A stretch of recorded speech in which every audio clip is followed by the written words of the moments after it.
दोस्तों कल्पना कीजिए, अगर भारत को दुनिया का सबसे खतरनाक एयर डिफेंस सिस्टम बनाने की टेक्नोलॉजी मिल जाए, वो भी पूरी टेक्नोलॉजी ट्रांसफर और दूसरे देशों को बेचने के अधिकार के साथ, तो क्या होगा। अब इसी को लेकर दुनिया में हलचल मच गई है, क्योंकि रूस ने भारत को ऐसा ऑफर दिया है जो आज तक किसी भी देश को नहीं दिया गया। रूस ने भारत को S-500 Prometheus air defence system के ज्वाइंट प्रोडक्शन का प्रस्ताव दिया है, यानी भारत और रूस मिलकर इस सुपर एडवांस सिस्टम को बनाएंगे। और सबसे बड़ी बात, भारत को इसकी टेक्नोलॉजी भी दी जा सकती है।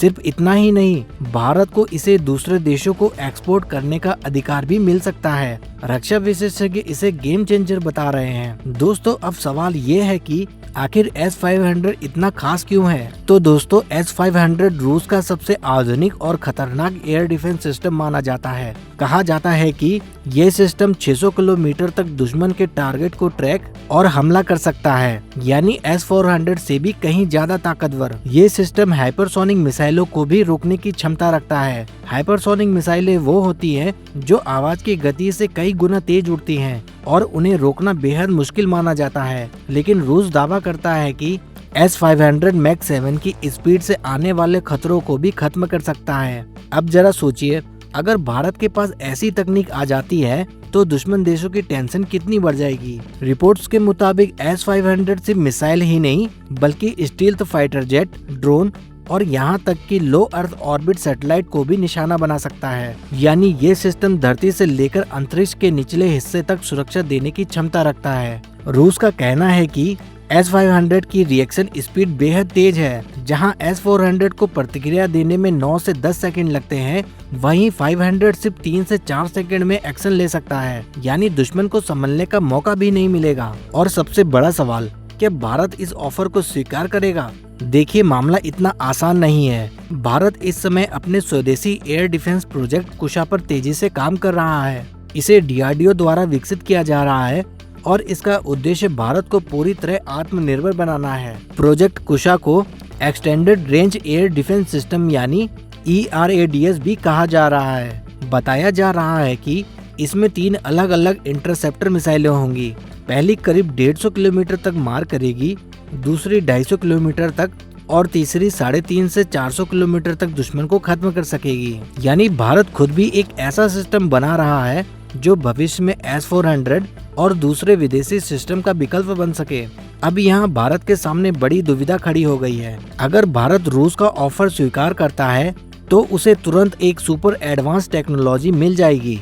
भारत की एयर डिफेंस क्षमता कई गुना बढ़ जाएगी। चीन की DF सीरीज मिसाइलें और पाकिस्तान के बढ़ते मिसाइल प्रोग्राम के खिलाफ भारत और मजबूत हो जाएगा। लेकिन दूसरी तरफ इसके कुछ बड़े खतरे भी हैं। सबसे पहला खतरा है अमेरिका का काटसा कानून।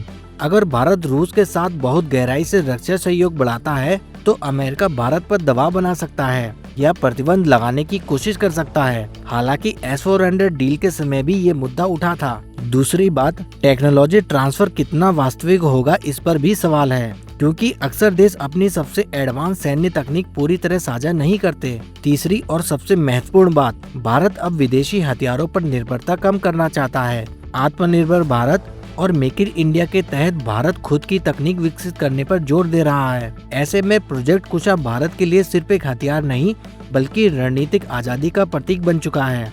अगर भारत S-500 का ज्वाइंट प्रोडक्शन करता है तो इसमें भारत की कंपनियां जैसे BEL और BDL भी शामिल हो सकती हैं। इससे देश में रोजगार बढ़ेगा, नई टेक्नोलॉजी आएगी और भारत का डिफेंस इंडस्ट्री सेक्टर और मजबूत होगा। फिलहाल भारत ने रूस के इस ऑफर को स्वीकार नहीं किया है। सरकार बहुत सोच समझकर आगे बढ़ रही है, क्योंकि ये सिर्फ एक हथियार खरीदने का मामला नहीं, बल्कि आने वाले कई दशकों की रणनीति तय करने वाला फैसला है। अब पूरी दुनिया की नजर भारत पर है। क्या भारत रूस के साथ मिलकर S-500 बनाएगा या फिर पूरी ताकत अपने स्वदेशी प्रोजेक्ट कुशा पर लगाएगा। जो भी फैसला होगा वो सिर्फ भारत ही नहीं, बल्कि पूरी एशिया की ताकत का संतुलन बदल सकता है। अगर आपको ये जानकारी दमदार लगी हो तो प्लीज वीडियो को लाइक करें, शेयर करें और चैनल को सब्सक्राइब करना बिल्कुल ना भूलें, क्योंकि हम लाते हैं देश और दुनिया की सबसे बड़ी रक्षा खबरें, और वो भी सबसे पहले। जय हिंद, जय भारत।